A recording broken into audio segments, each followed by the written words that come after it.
What is going on, everybody? Welcome back to another video. We are continuing the build out for the bed camper system. So I went to Home Depot, I got a bunch of wood, it's sitting over there. It's time to build out the side shelves that are going in here. So let me kind of explain what I'm doing and then we'll go ahead and get started. So this is the camper system as it sits right now. So tasks that I still have left to do are I have to take all that plumbing and figure it out for that cubby that's right there. And then I also have to put the plumbing in the cubby. I have to put the Victron battery monitor in the cubby, a USB port in that cubby, but also I have to do my two side cubbies here, or my two side shelves rather. So that's what I'm tackling today. So in the back here, I'm gonna have two side shelving units that run basically the remaining length of the bed on either side. So this width here, I wanna say, I have to measure it, but I wanna say is like 60 inches. So I'm gonna do 20 inches and 20 inches on either side and then build straight up from there. That way I have the center section completely down. I could just walk straight in the camper and then I can step up onto the side and then step up top to get upstairs into bed.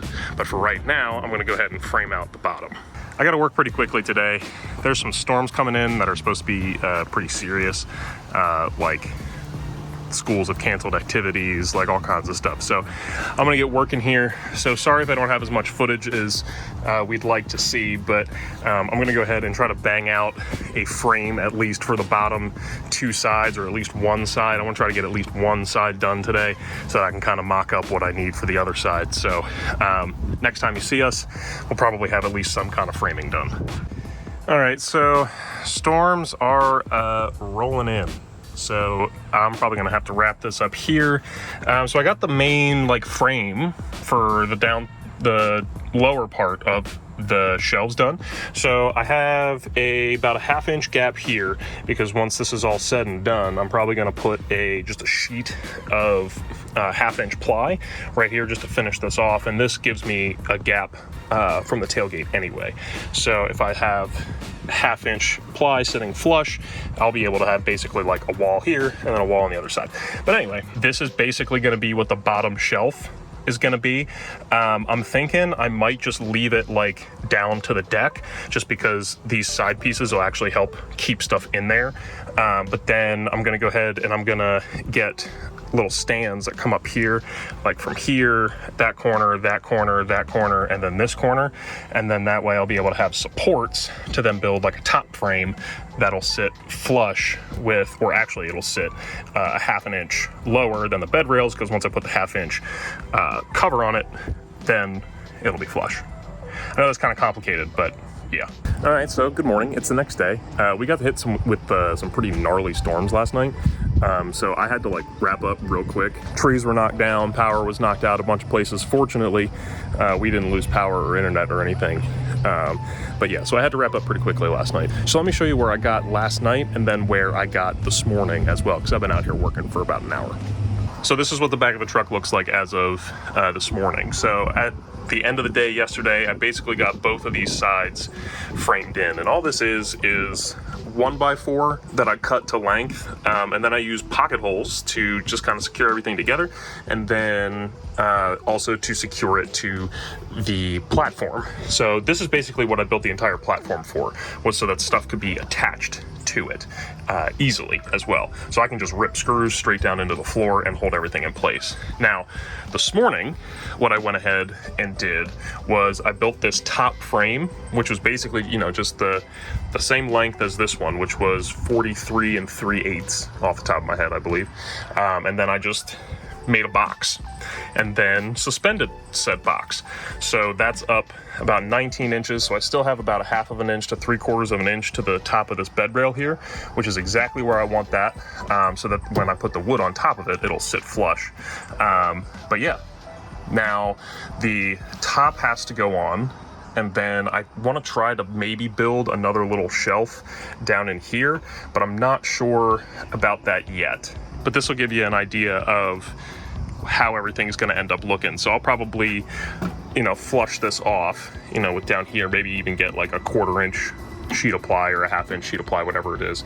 And I'll make sure that this is all level, and then this will look just flat across, and then it'll be open shelving from the inside, basically. Inside the camper now, so this is kind of showing you what my proof of concept is. So this is about 8 inches to the top of this, so it's like 7.5 to the bottom, because that's where the wheel well height was. And then I notched out this side for right now. I'm eventually going to do this side, I just have to get to it. But that way I can actually still reach in and get stuff out, because you can see over here it's still kind of tight.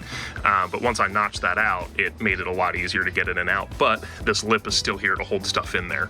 So now I have this space up here, which is basically just a shelf. And then I notched the top out for essentially the exact same thing. I did that on both sides because I could just take the top frame off. But yeah. So we're kind of getting there, and then the next piece is going to have to be the top, but unfortunately I think I have to go buy another sheet of plywood in order to do that, because I don't have what I need on hand, which is super unfortunate. It's a little windy outside, but this kind of gives you an idea of like what the inside is going to look like. So like I can still get to everything from in here. If I need to flip around, I can get to stuff in here. And I'm a big dude, so you know, it's actually a pretty decent amount of space, and like I can stand like shoulder width apart, have plenty of room to move around. Yeah, I think this is gonna work out pretty good. So here I'm just making the top plate, and this is actually the bottom from the long drawer of my original drawer system. So I'm just cutting this to make the top plate. I'm eventually going to cut some holes in it for some top access, but now it'll be nice to just have a full bench, and then I can get to whatever's on the shelves from the inside. And then for the front face, I'm essentially doing the exact same thing. I'm cutting a 1/2-inch sheet of plywood and then just attaching it with wood screws to the frame there. I'm eventually going to finish that off and put some trim pieces on and stain it as well. Now for the passenger side, I decided to do it a little bit differently. I decided that I wasn't going to put any shelves on the inside. I was just going to make it basically one big box. That way I can store some of my bigger stuff on the inside of that and not really have to worry about it. So I essentially just built the same thing that I built over on the driver's side, but without that middle section. So each one of those posts that you see me installing is about 19 inches tall, and then I went ahead and just built a top box or a top frame and then attached it to those 19-inch tall rails. And then from that point I just took the whole thing and disconnected it from the base, took it out, cut those little cutouts that I did on the first one, and then I was testing out an idea that I had for the other side just so I could have 2 separate entrances to the top of this. I'm not a huge fan of how this turned out, but it does work. It does give me the ability to stand and walk on this box now. So I have 2 boxes, one on either side, and it gives me my proof of concept. We are pretty much framed out in here. So this is really exciting for me because this is the first time that I've seen it like actually set up the way that I wanted it to be. So I think I'm going to leave this side nice and big and open just so I can fit like bigger, taller stuff on that side, but I'm also gonna have to get another sheet of plywood in order to get like this whole thing cut out, just that side piece, so it'll look kind of like that. But yeah, that's where we're at. And now look, if I climb in here, so this gives me plenty of room here. Is the camera going? This gives me plenty of room here to walk around, especially if I pull this up. Gives me plenty of room to walk around. I've got plenty of space, and then even if I sit down, I've got plenty of knee space. So you can see I got plenty of space in here, and then now I do think that this is going to be a good enough height for me to step up. Yep, and then I can just kind of sit back down in bed, and then yeah, I think Archie should be able to climb up there too. So we'll test that. But yeah, Camper V2 is coming together. All right, so working over here on the cubby, I kind of went ahead and laid everything out. So I think the way that I'm going to do this is I'm going to have the water heater over here on the left side. I don't know if you can see these labels on camera or not, but then I'm going to have my 3-way valve. This is kind of like the outline of it right here, the 3-way valve, so that the water that comes out this way is going to go over to the water heater, and then I'm going to have a line that comes out this side, and then there's going to be a hole right here that all the hoses are going to go through to go back down like through the drawers and everything. So that line is going to come out of there and go through that hole. And then I have like a quick connect shower thing that's going to go right here. And then I have my hose inlet that's going to go right here. And then I'm going to put like a little USB charger in here, just so like if I need to like charge a phone or something, I can do that. And then I'm going to put my Victron battery monitor up top. I'm still going to have all this space up here for the future to use, but I don't think that I'm going to do anything with that right now. My main goal is really just to get everything up and running for Maine. So I'm going to go ahead and pull that out of there. It's just like 6 screws that hold that in there. I'm going to go ahead and pull that out of there, and I'm going to start cutting and drilling holes, and then I'm going to start fitting up all of my final fittings and everything so that I can get everything connected. Like I said, I want to have everything laid out and connected, so like I'm trying to test the plumbing and the water system and everything today if I can. So I'm going to try to get all that wrapped up and hopefully show that to you on video. I know I haven't been exactly the best about showing the entire process on video, but I am trying to get better at that. But like I said, I'm going to go ahead, pull that out, start cutting holes and doing all sorts of stuff. So this process was pretty straightforward. I mean, I've basically just found a center line for all of my holes and then drilled and cut the various size holes. Now, for the Victron unit, it's like a 2 3/8 inch hole saw or something like that. So I bought one of those just so that would fit nicely, but then I had to kind of use the jigsaw to cut out the USB hole and the hole for the water fill as well as the water outlet. And then I went ahead and I cut the access hole for the hoses as well, and now eventually I'm going to cut one on the other side when the water heater gets here, but I need to know where that goes before I do that. I went ahead and put the Victron at the top, and then I got a little USB quick charger here, and that also has a voltage readout on it. So that's going to get its own switch on the electrical panel, which I still need to wire in. And this is the quick release water outlet, and then this is the hose inlet for the water in. So now, then this is where like all the hoses are going to pass through for the 3-way valve, which is sitting here. So like that'll sit just like that, and then the water will come out from the left side and go over to the water heater. Up is coming out of the water tank, and then the left, or to the right rather, is going over to the driver's side of the truck. So now, like I said, I'm going to go ahead and pre-wire that USB outlet, and then I'm going to actually end up taking all that stuff back out, and then I think I'm going to stain this really quick because I know that I want the back of this to be like the dark walnut stain, and I think that's what this wood is going to end up being as well. So I'm going to go ahead, I think, and then this wood back here is also going to be that dark walnut stain. So I think what I'm going to do is I'm going to go ahead, and while it's out and while I can get to all of the sides of it, I'm going to take this label off. I'm going to like file down the corners and stuff, and then I'm going to stain it really quick, let it dry, and then I'll be able to like basically permanently mount it up into the truck. So pretty excited about that. Really excited with the way that this is turning out. Can't wait to see it done. So here I'm just pre-wiring the USB outlet into the aux beam controller that I have. I just put it into one of the 5 amp circuits, so I can just click that on and off whenever I need to. And now here I'm just prepping the top panel for the battery compartment, as well as the cubby, as well as the other panel for the battery compartment for stain. I wanted to stain them all kind of at the same time. I didn't end up doing that bigger section for the battery cubby just because I was moving it in and out, but I tend to use walnut stain for pretty much everything. I just like the way that it looks.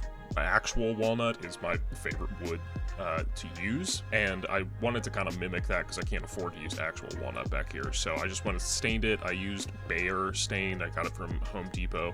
I believe it's the Select Walnut stain from them, and I just went ahead and covered the whole thing.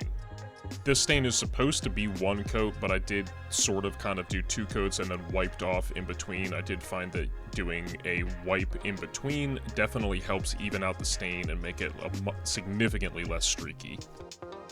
All right, so we are stained. It didn't turn out exactly like I wanted it to, but it's going to be good enough for now.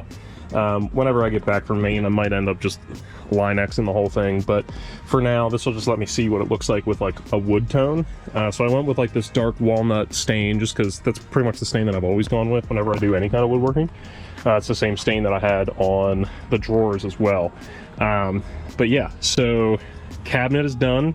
I just got to mount everything, and then the top plate for the electrical cabinet is done as well. Then I have the power for the USB port, as well as the control line or the data line for the Victron unit. So this will all run up behind the panel. So I'm gonna go ahead and get everything mounted, and then try to get everything hooked up and tested. We'll see how it goes.